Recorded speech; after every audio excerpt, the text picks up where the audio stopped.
不好了，不好了！听说白掌柜果真带着18担聘礼，骑着马绕城走了一圈，眼下正往咱们家来呢。啊！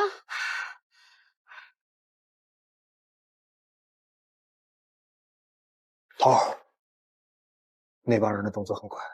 什么？马上就到华家大门口了。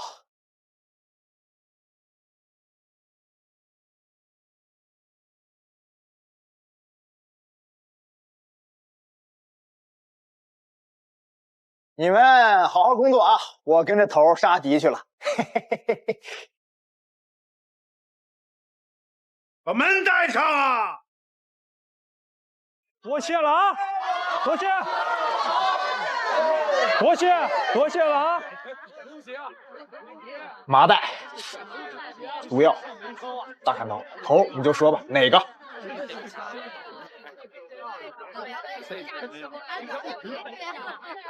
多谢了，多谢了啊！你姑娘怎么办呀？他们真来了！多谢多谢了啊！多谢。停。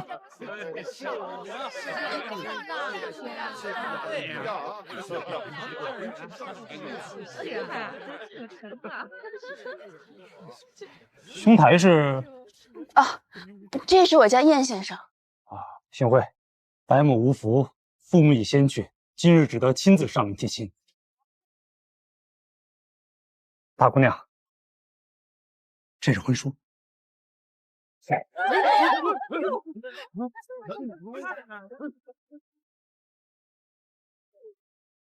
白掌柜，带着你的婚书和聘礼，滚！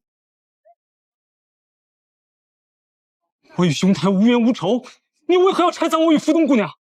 福东，啊，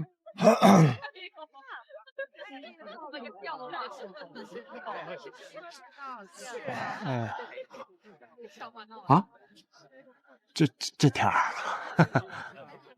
恭喜啊！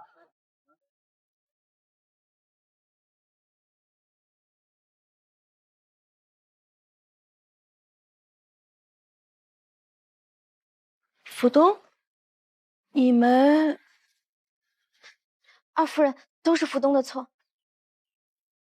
起来，不是他的错，若真有什么错，也是我的错。大姑娘，我与福东自打擂时相识，后来纸迷楼开起来，我们朝夕相处，彼此钟情。我二人虽有私情，却公私分明，不会牵涉纸迷楼的经营，请诸位放心。福东，你怎么没同我说过？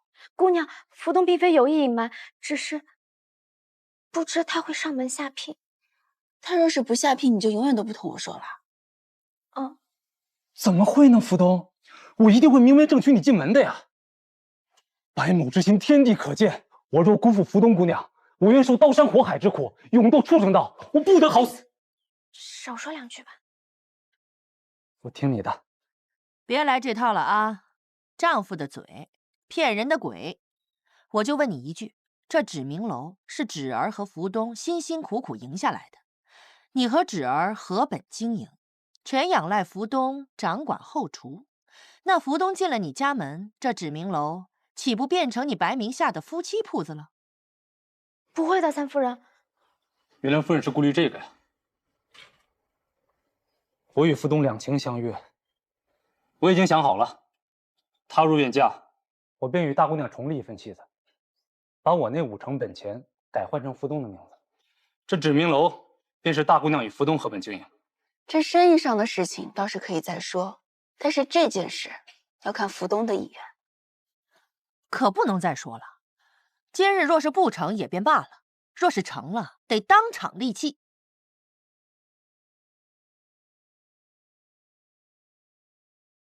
好，白某可有幸娶你为妻？嗯。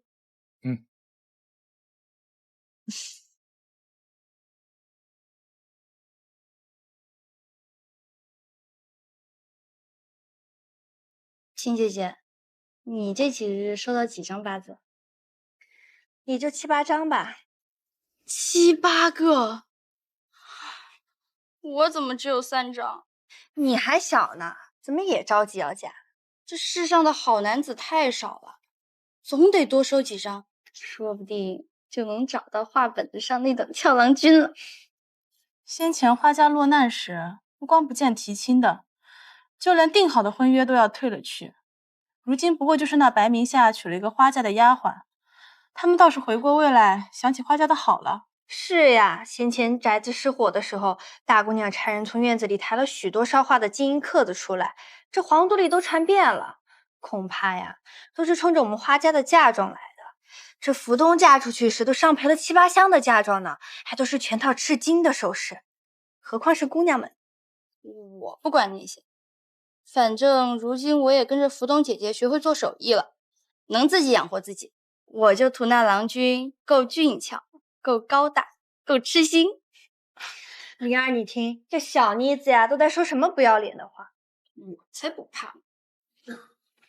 你呀，这嫁汉穿衣吃饭，高大俊俏可管不了什么用。譬如咱们的燕先生啦、郑先生啦，他们倒是高大，生的也是俊俏，可是都无父无母，穷得连一间房子都没有。难道这种寄人篱下的生活你也肯嫁？我倒没有想那么多，不过像画本子上那些穷汉，最后不都是会中状元的吗？中状元不就有钱了？祖父不就是那样？傻丫头，那你从画本子过去吧。哼。嗯，林姐姐呢？刚刚她不是在这儿吗？珍珍，你站住！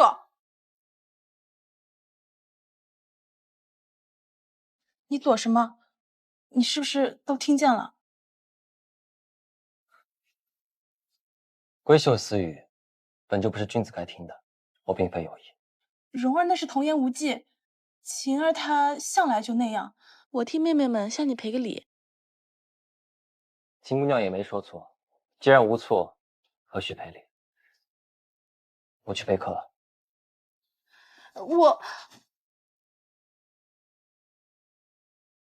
我只是想告诉你，并非所有人都那样想。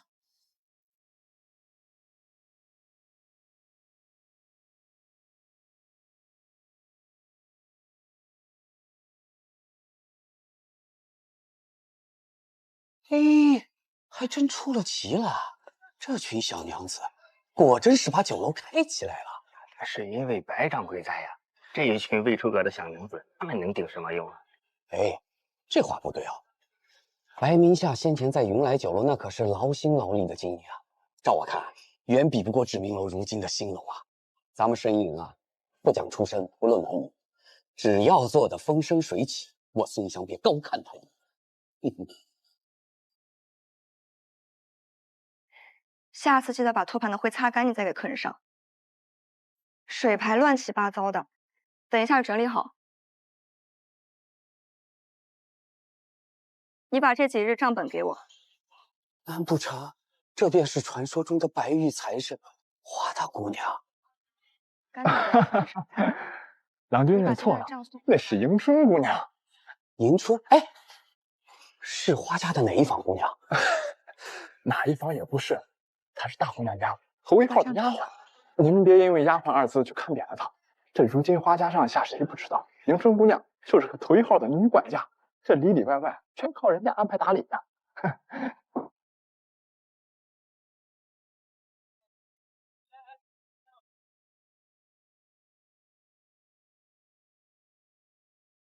这是7000钱，900万，还有这儿。三夫人，姑娘，孙记茶行的孙香孙掌柜专程来找您。这酒楼从来没有跟孙记买过茶叶，他来做什么？请他进来吧。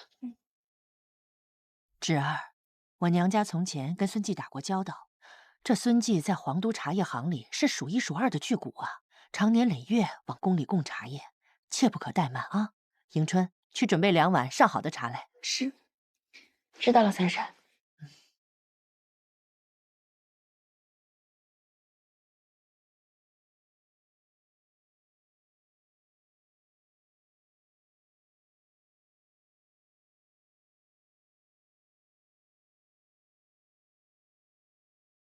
哎呀呀，孙某一路过来，府上果真是清雅非凡，不愧为御史门第啊！花大姑娘久仰。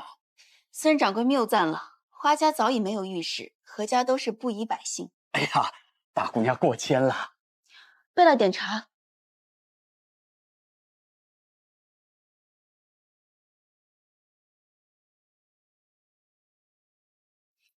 孙掌柜，请坐。好好好。哎，三嫂，你说那个孙掌柜多大年纪啊？怎么会没有婚配？孙继偌大的产业，在皇都里谁不眼红啊？这些年，孙香家里没个夫人，多少人明里暗里的把自己的女儿往他家里送。这事情呢，我是有听闻过的。也未必是什么好人家。瓤子里有没有虱子，谁知道啊？壳子反正是锃光瓦亮了。哎呀，什么时候咱们花季也跟孙记一样，在皇都里开个17、8间铺子就好了。三嫂，你急什么呀？四弟妹，你信不信？这孙掌柜进这扇门，肯定不光为了生意。如今咱们花家的女儿热得像炭火似的，光是灵儿的提亲信，我已经收到30、40封了。这孙掌柜恐怕也是想借这个机会，上门相看一番的。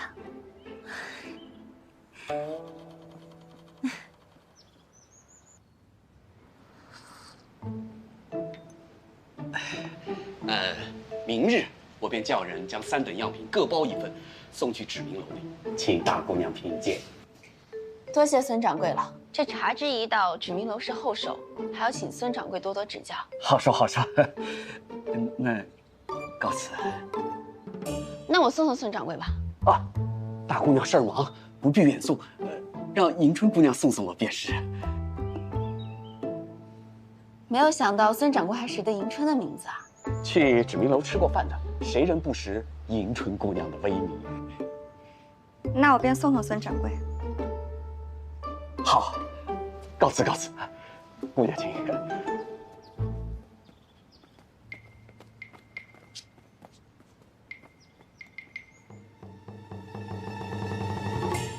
迎春姑娘可有说过人家？没想到孙掌柜也有说媒拉纤的兴致，迎春先谢过。你就不问问我想说的是哪家的郎君？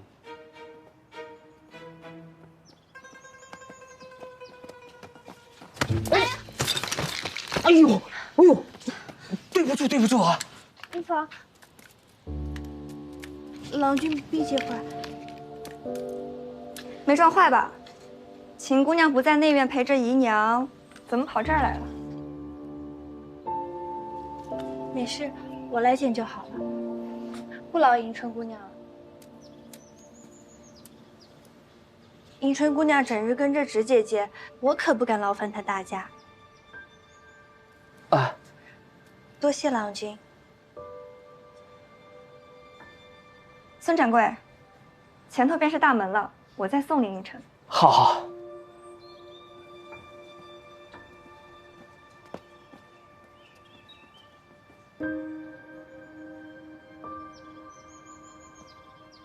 秦姑娘，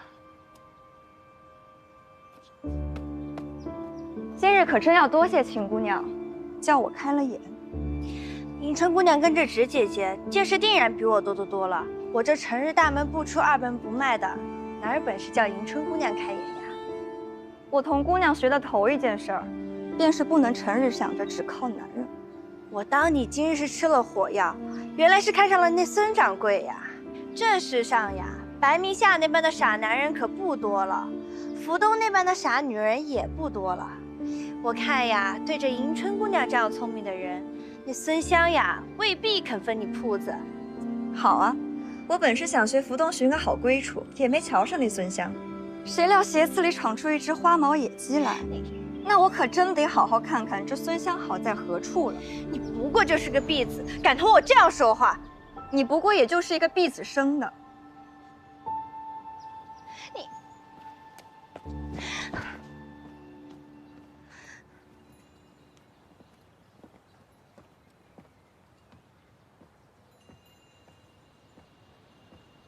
谁又气着我们花大姑娘了？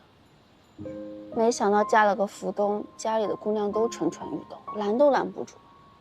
食色性也，又何必拦着呢？到头还落得一身埋怨。你是站着说话不腰疼。谁说的？要是哪个不长眼的敢打你的主意，我定让他有来无回。顾妍希，我发现你的脸皮是越来越厚了。怎么样，还想提个大刀碎了人家的婚书啊？误会。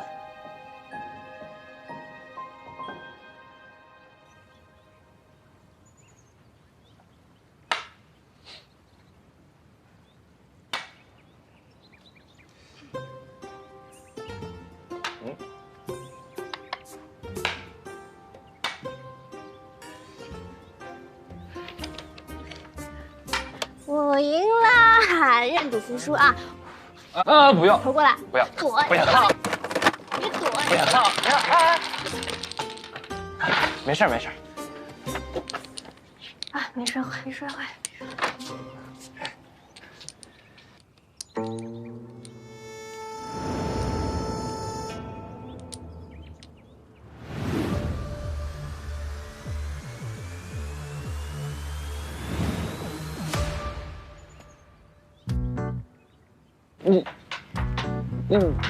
小郎君，我们又见面了。哥哥，你来了，哥。这是我哥，哥哥，这是我朋友沈焕。哦，好。我今天还有点事儿，先告辞了。慢着，不知沈二郎可有闲暇？我们一步小叙。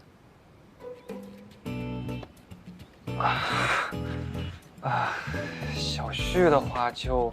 哥哥，这是什么意思啊？没什么，我想请他吃个饭。吃饭？那带我一起呗，我们一块儿去。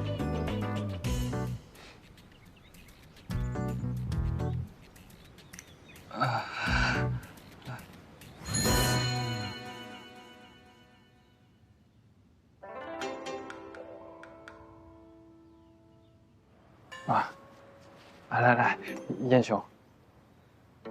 哎，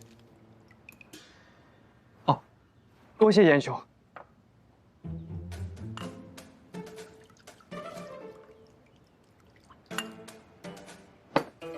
这个。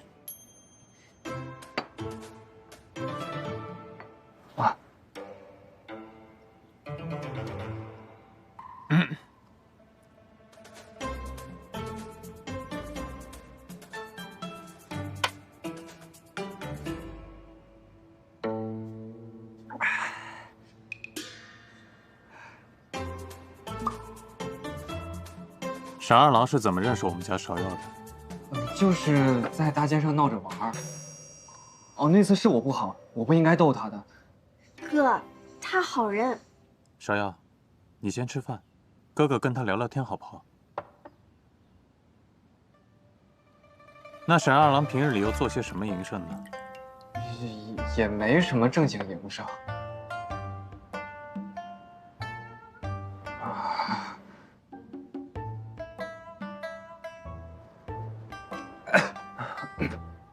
这儿有几根手指？3根啊。那桌上有几盘菜？8盘。我们芍药如何？芍药，很可爱啊。我跟他做朋友，我很开心的。芍药无父无母，我这个当哥哥的又居无定所。沈二郎家里是如何的显赫，怎么会同芍药做朋友？这个问题，我倒还真没想过。芍药她与一般女孩不同，你应当很清楚。她喜欢同你在一起，我不反对。可是如果你敢欺负她，后果你要想好了。芍药，哥哥给你变个戏法好不好？嗯。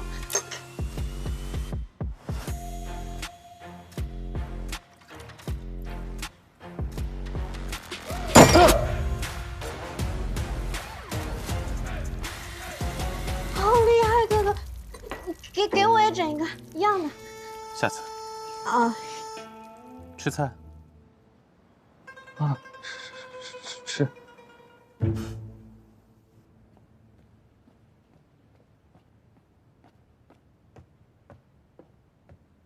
头儿，献王府查出的重要文书都在这儿了。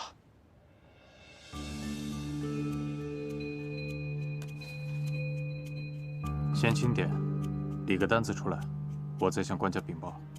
是。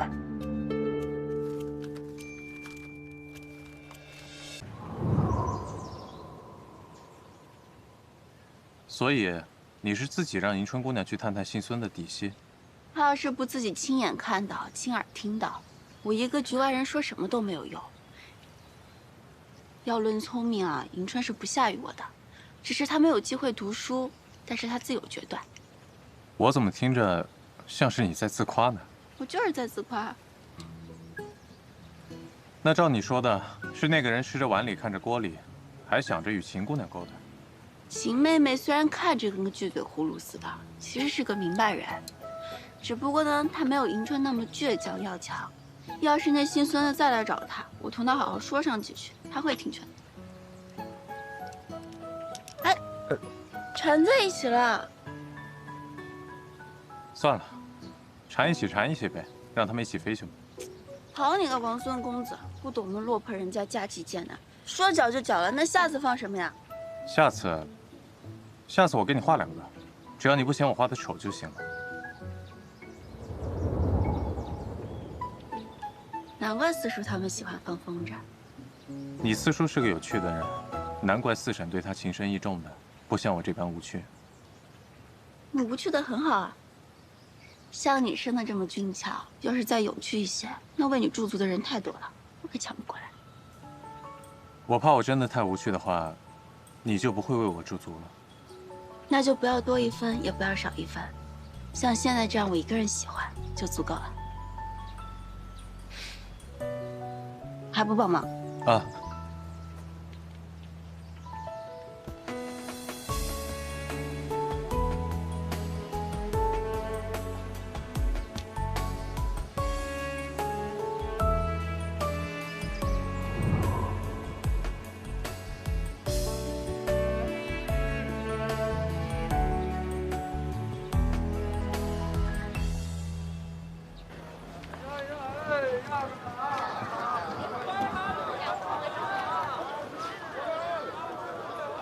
沈良君竟然喜欢这个，所以不求取功名呢？家父定会助你一臂之力的。9连环都是新到的嘞，瞧一瞧，看一看啊，7巧板9连环都是新到的嘞，香能金毛剑，好看又好玩啊！没人陪你玩啊？我陪你玩呗。没关系，我们去。我们可以去很多更多有意思的地方。你记清楚了，我叫芍药。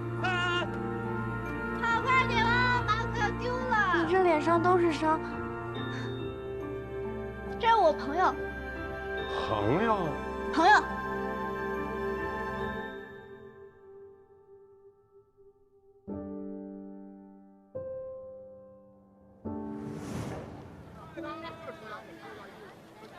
姑娘随便看啊，来看看啊，桂花酿、荔枝酿，哎。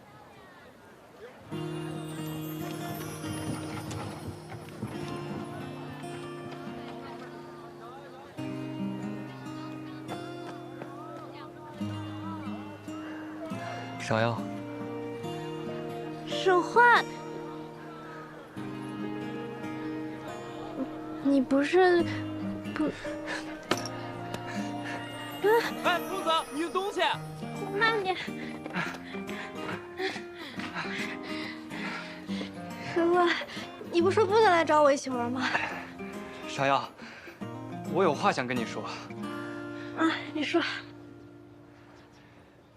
你在我的心里，跟他们所有人都不一样。他们跟我一起玩，要么就是为了我的家世，要么就是为了我的钱，有的干脆只是为了消磨时间。他们跟谁都一样的，哪怕是我的爹娘，他们宠爱我，也只是因为我是他们的儿子，可以供他们宠爱而已。而在你的眼里，我就只是我。你就是你啊！那么聪明，这么厉害的你，芍药，在这个世上，只有你是真心这么觉得的。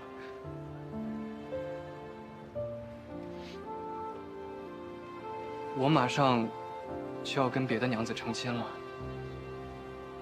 别的娘子是谁呀？我可以跟她一起玩的。她可不会愿意的。我成亲了之后，我们就再也不能一起玩了。啊，不能，那不能不成亲吗？对，我也不想跟她成亲的。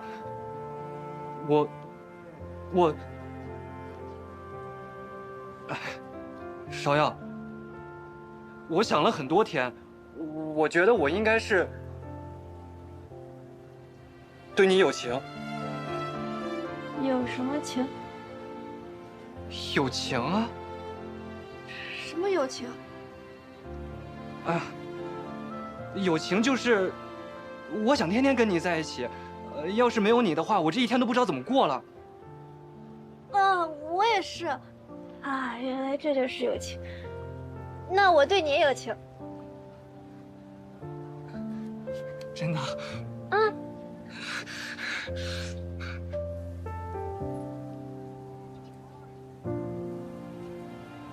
不对，我的意思是说，你跟我，只有我们两个，我们在一起，你也是这个意思吗？只有我，那倒不是。我跟哥哥、花姐姐都能一起，我跟朵儿也能一起玩，跟柏林就算了，他老耍赖皮。芍药，咱们说的不是一回事儿啊！怎么不是一个事儿啊？我说的在一起的意思是，我跟你，我们两个人在一起，只有我们两个人在一起，没有别人。我们现在不就是在一起吗？不是这个意思，那你到底什么意思？你慢慢说。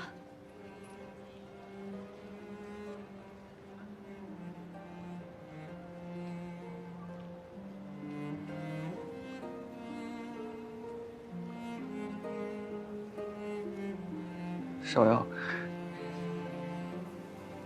我觉得我们可能只能到这儿了。到这里，再见。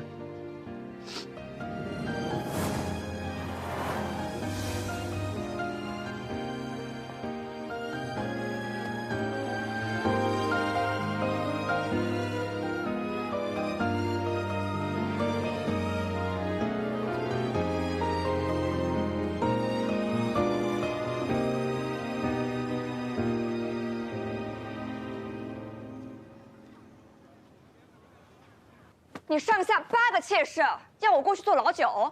你都知道了。你先头娘子留下一大一小孩子，你也一字不提。没错，孙某是有意而遇你，因为中意迎春姑娘你的才干，所以想让你给2个孩子做母亲，这并没有什么过错呀。至于房里人多人少，我当是什么大事儿呢？只要你能得我欢喜，我房里人多又有何妨呢？3000宠爱于一身，迎春姑娘不是没有听过吗？倘若你不得我心呢，哪怕房里只有你一人，你日子也照样难过。你说是也不是啊？是，你说的对。所以啊，迎春姑娘，莫要怪我。若是换做其他男子啊，连一句真话都不会跟你讲，你也只有过了门以后才知道啊。滚！迎春姑娘。真的就不再考虑一下孙某吗？我考虑你8辈祖宗考虑。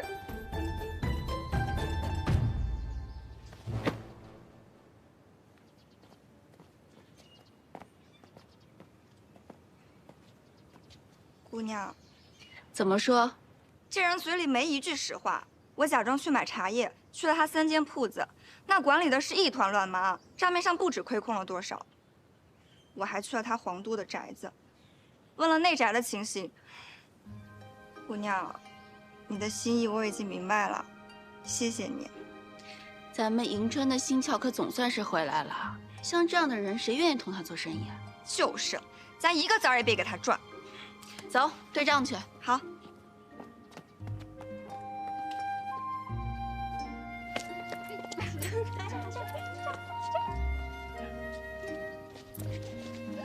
看往这儿，往这儿。剧院重兵，敢这里胡闹？谁教你们的规矩啊？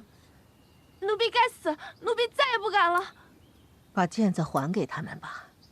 赶上这么好的春色，我要是他们这个年纪，我也提。走吧。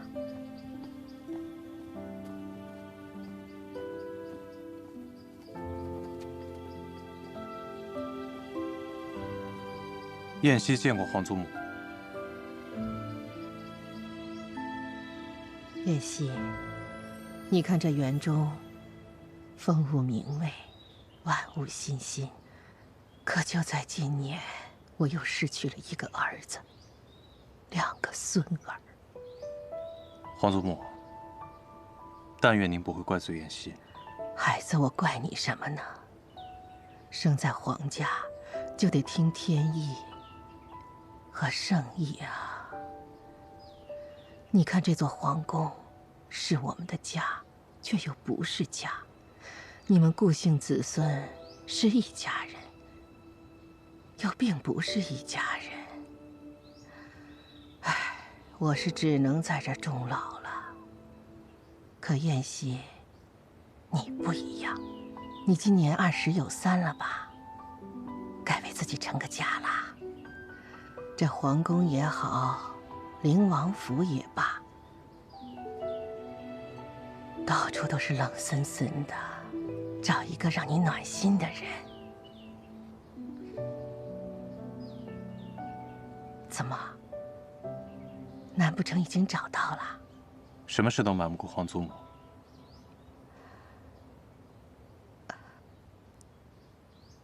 这是我当年入宫时母亲送给我的嫁妆，如今把它交给你。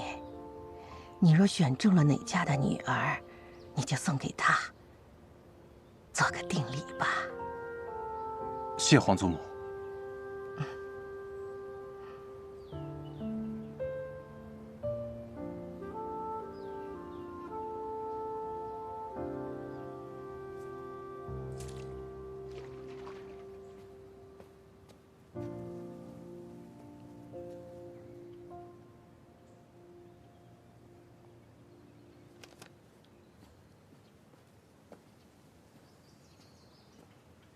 秦姑娘，怎么了？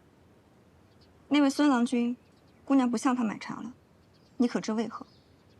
生意上的事我从来不过问，又何须知道为什么？因为他嘴里没一句实话。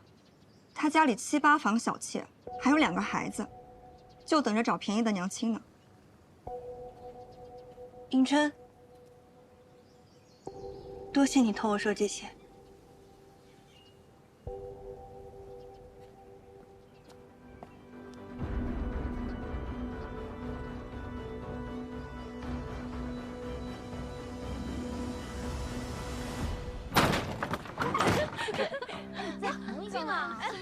我都没进啊！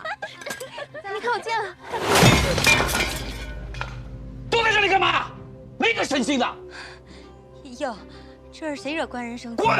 都给我滚！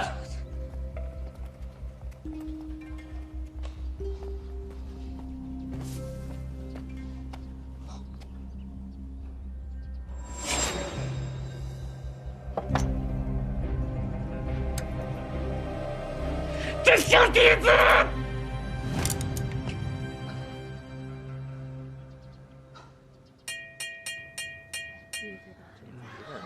应该快了吧？慢点跑，来，出来了，哎，慢点，往那边走。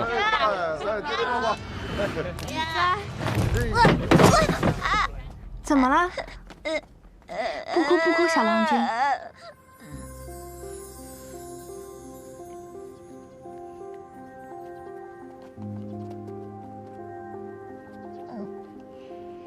姐姐给你点心吃，好不好？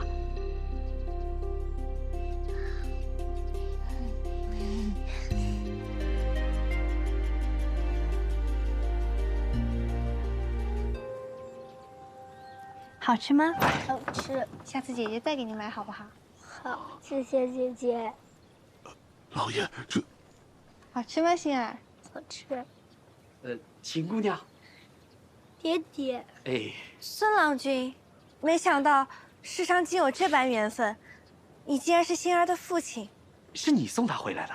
怪不得我一见心儿就觉得这般投缘，非要我送她回家才不哭呢。啊，心儿，快谢谢姐姐。谢谢姐姐。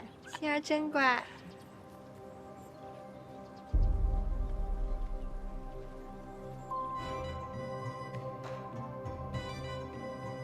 这什么声音？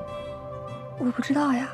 哎呀，那个茶商孙香来提亲了。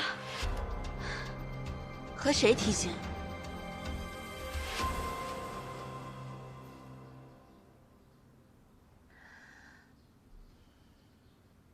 迎春说的那些，我原先还不敢十分信，又找人打探了一番，竟是分毫不差。你这又是何苦呢？晴儿，咱们家现在不是揭不开锅的时候，你真的没有必要去淌孙家的浑水。母亲，你们不必担心，他有几个孩儿，几个房里人，我并不在乎。我过去了，贤惠持家，善待孩儿，他总不会待我不好的。三婶、桂姐，我和秦妹妹说几句。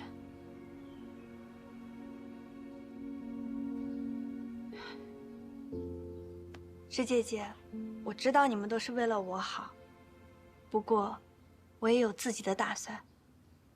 秦妹妹，但凡你心中有一个不愿意，我便为你做主，把这些东西都退了，绝不让他为难你。师姐姐，你想多了，我愿意的很。我知道那孙郎君算不得什么上等良配，可是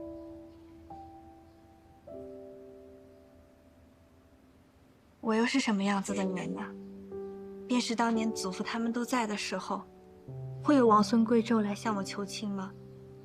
现如今，我们只不过是一个无官无位的商户人家，我一个庶出的女子，又比不得你和灵儿妹妹。秦妹妹，咱们家又不分什么嫡庶，你真要嫁给这样的人啊？不嫁他，换个旁人，未必更好。知姐姐，我没有旁的本事，不像你有那样多的事情要做。说到这个，我对不住你。你说什么呢？我曾经想着，既然你与沈大郎退了婚，那么我是不是就可以……他真的是一个好人，原是我的上上之选，奈何他这样的人是瞧不上我的。哪有什么瞧得上瞧不上，只是缘分未到，你就不愿意再等等了？不等了。家中的夫人们在出嫁之前，尚且连对方的样貌都没有见到过。我呢，好歹不算是盲婚哑嫁，这样就可以了。可以了。他不老不丑，家业又盛，又愿意明媒正娶，我冷眼瞧着，心里算着，这孙郎君恐怕是绝好的归宿了。青儿，其实不用以嫁人做最后的归宿，你想想贤姑母，我们这些同亲连枝的亲人，也可以是你的归宿。姐姐，我就要嫁人了，别说这种丧气的话，祝福我吧。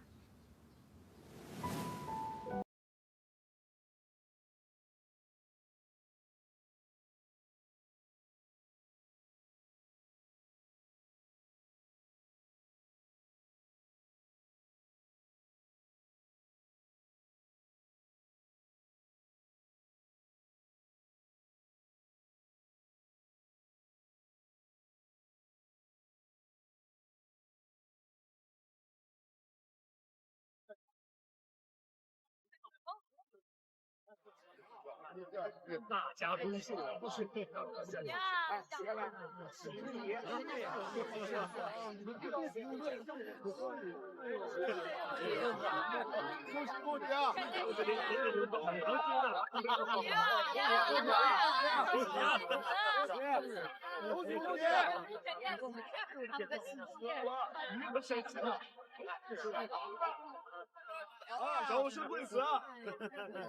原来这就是成亲，沈焕也要成亲，他会被花轿抬去哪里啊？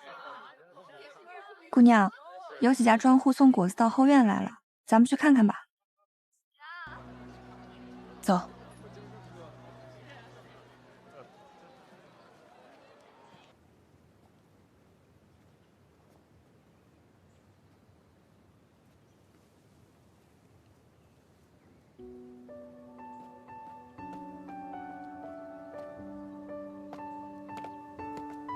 可是我明白了。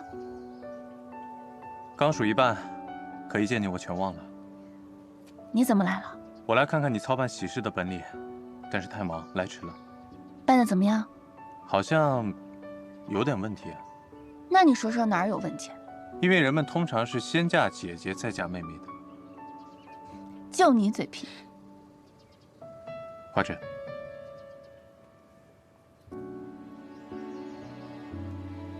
送给你。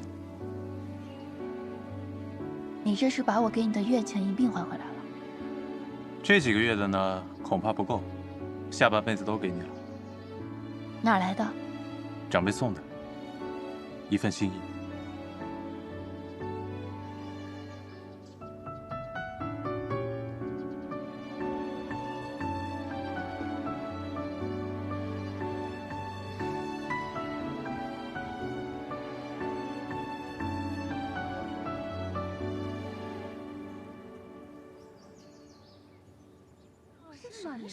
这个时辰了，事情刚过门这个样子。这可不是。姐妹们，你们说这都什么点儿了，他怎么还不来？我说咱们这位新夫人倒是厉害哈，这都日晒3竿了，还没起来呢。就是，就说花家如今不行了，可原先也是堂堂相府，怎么会有这等规矩呀？姐姐们恐怕还不知道，这位新夫人其实也是庶出。是吗？我还以为是他们那位厉害的三夫人所出呢。不是，是三房李姨娘生的。哎呦，说到那个姨娘，那也是出笑话。快说出来听听啊！快说说这位三姨娘。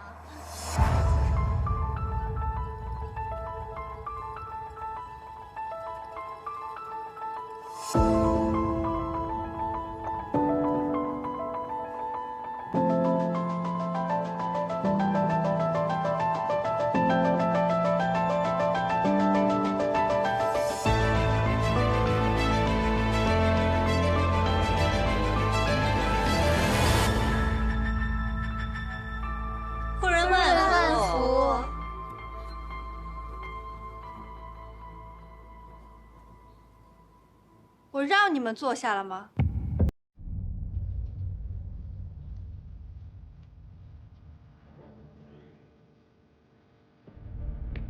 你们的生气，官人如今都教我收着。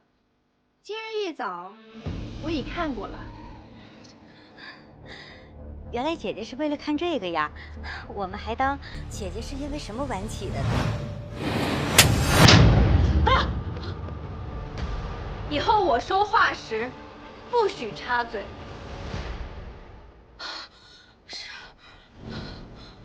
张氏、李氏、薛氏、洪氏，你应该是王氏吧？论理，官人房中放着你们，都是为了仔细考虑。奈何你们一个个都不争气，还是顾氏的大姐姐留下的一双儿女。你们呢？胡氏，是你在这里资历最老，不想着早日为官人开枝散叶，整日只知道和这群小子在一起乱嚼口舌，养你有何用？夫人教训的是，夫人教训的是。别怪我丑话说在前头。既然你们不中用，又不听话，打扰的家宅不宁，我自有我的打算。到时候谁叫我不自在，我便发卖了谁。重新找几个年轻貌美的侍奉官人。你们觉得，官人难道还会不依吗？夫人，夫人开恩了。官人，为何不进来入座？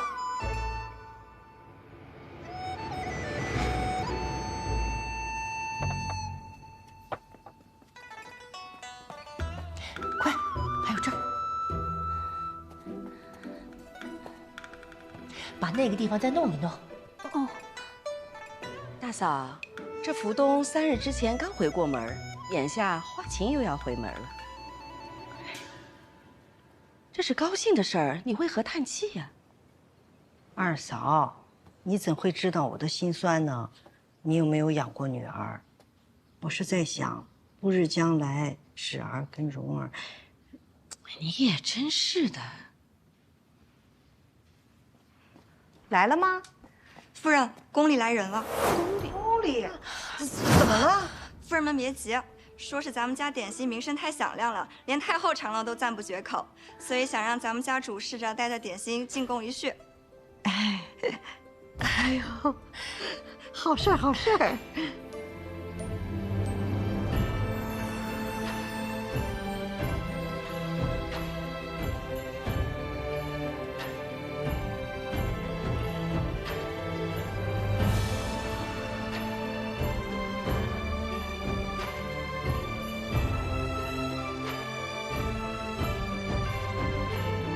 起来吧。谢太后。上回见你，还是那般伤心的时候。这人老了，时常想一出是一出。陈启吃了你们家的梅饼，着人宣你进宫，可等你到我跟前来，这都过午了。宫里的规矩大，花家姑娘进来一趟，着实不易的。花家小娘子啊，到我近前来。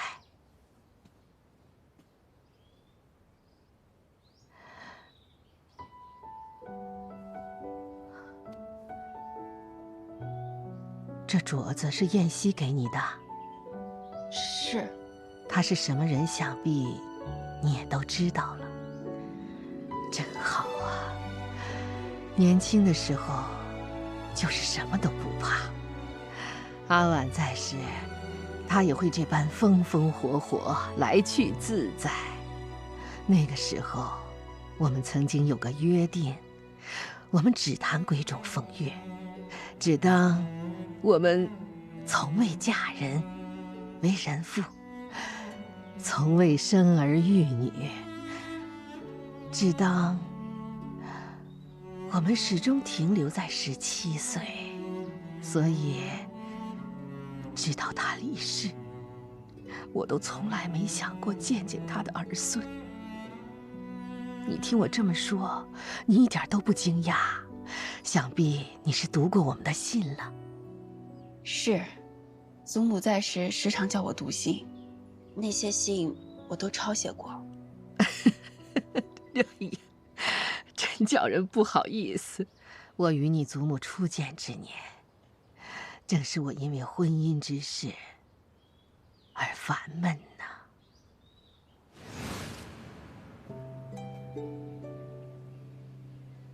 姑娘，嫁谁不是嫁呀？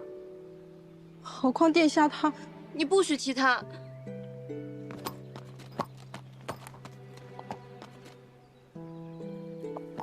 谁？谁进来了？哪里来的狂徒？快滚出去！别骂人啊！原来这儿有人住啊！你是谁啊？我是出征打猎路过的。后来，他干脆住下不走了，陪我一块儿避暑。我平生第一次骑上马，尽管那个时候我还不敢控缰。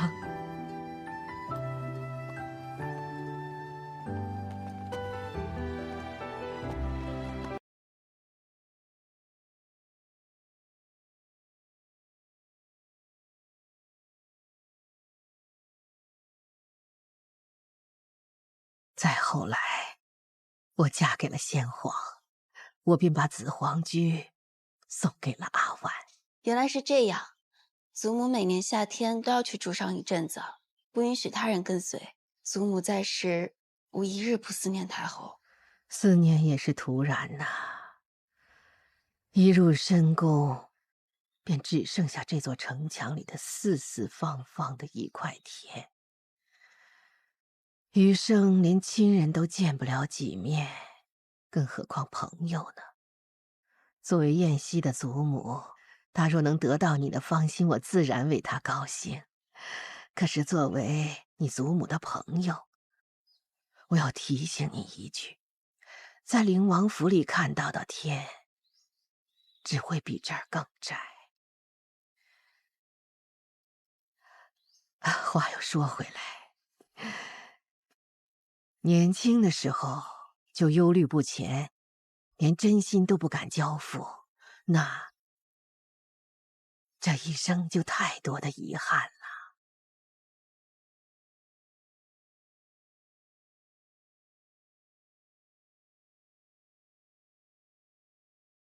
所以，你是怎么跟皇祖母说的？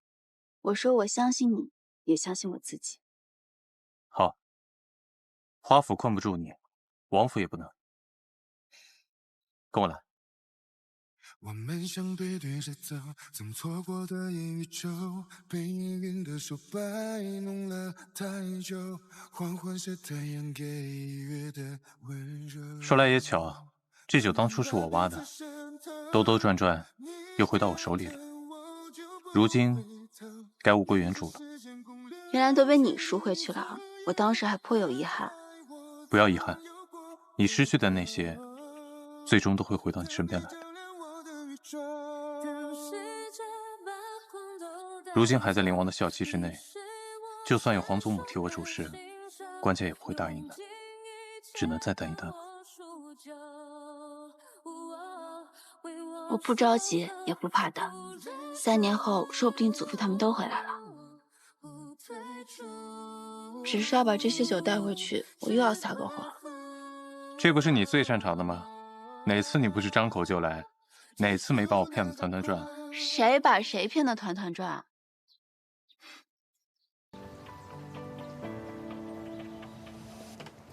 你们都小心点啊，慢点搬，别摔破了啊！哎呀，小心点儿。如今手头宽裕了一些，我就想着四叔的心血也不能流露在外，赶早就去给赎了回来。芷儿有心了。这酒啊，要等到出阁的时候才能用呢。我想咱家又要添一桩喜事喽。哎，你啊，快去帮我问问他，燕先生准备何时来提亲，同芷儿商量过了吗？这，没想到芷儿的姻缘竟比晴儿的还要难料。三嫂，你放心，只要燕先生对芷儿是一片真心，旁的呀都不要紧。旁的？旁的什么？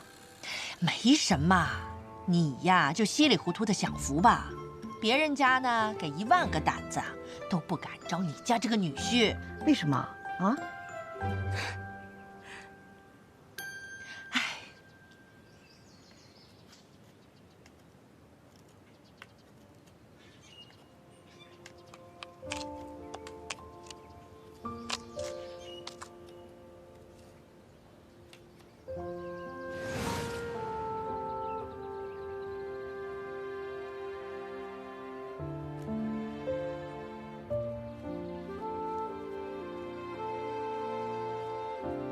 你这画的啥呀？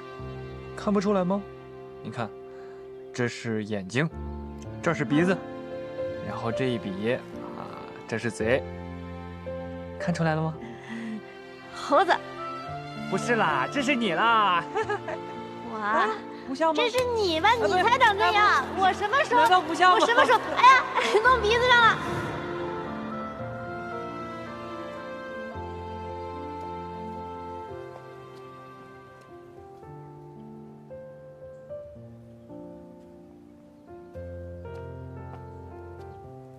芍药，你怎么独自一个人在这儿？花姐姐，人是都要成亲的吗？成亲了就见不到了，那成亲是好事还是坏事？是好是坏因人而异吧，这一时半会也看不出来，只能说成亲是件大事。大事。从前我也觉得成亲不是一件大事，无论如何我做自己便好了。但现在看来好像不是这样的。若选对了人还好，要是选错了人啊，日子可就难挨了。是有多难挨呢？芍药，你怎么了？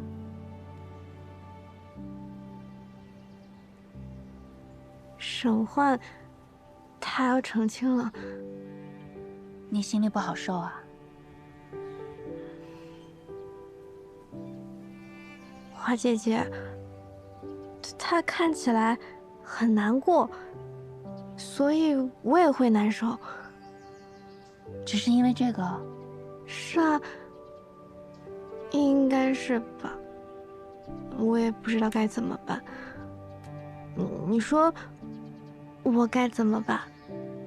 要是这样的话，你的朋友可能就要去过难挨的日子了。你可以送他一些礼物做纪念啊。以前你晴姐姐出嫁的时候，我们也给她送了礼物。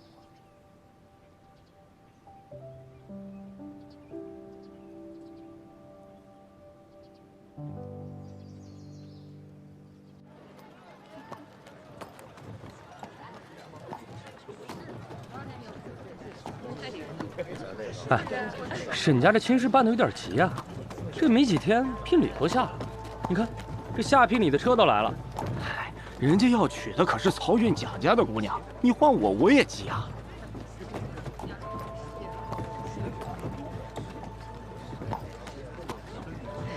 沈焕，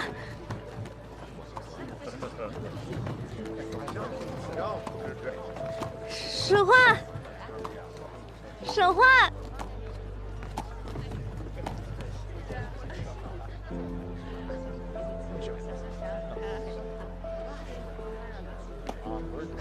你们先往前走吧。是。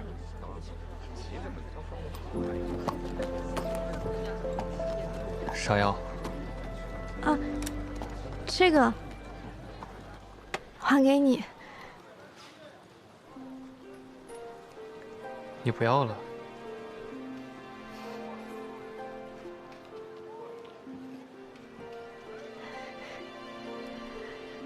还有，那个竹子丢了，我重新刻了一个送给你，这样以后你就可以继续跟别人玩相戏了。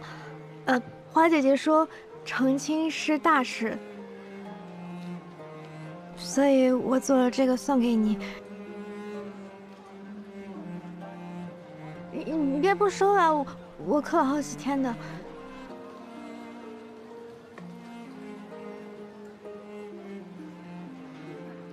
谢谢你。再见。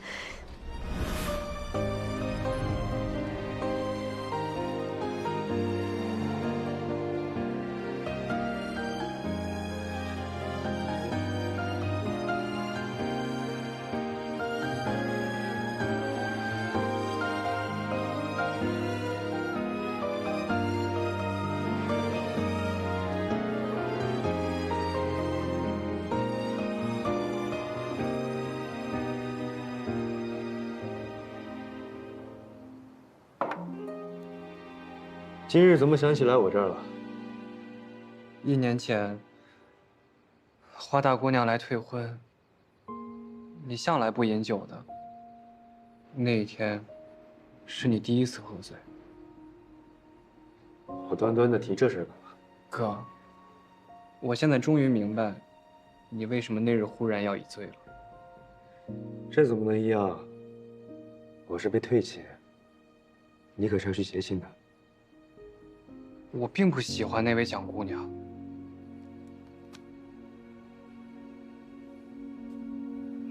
怎么说呢？其实我定亲之时还不认得花大姑娘，我也不晓得自己会不会喜欢他。所以，将来或许你会喜欢上蒋姑娘，说不准的。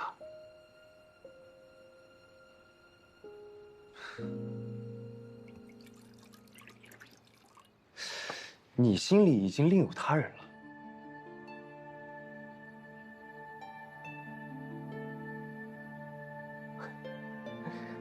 好，我且不问你他是谁，我只想问你，他心里有你吗？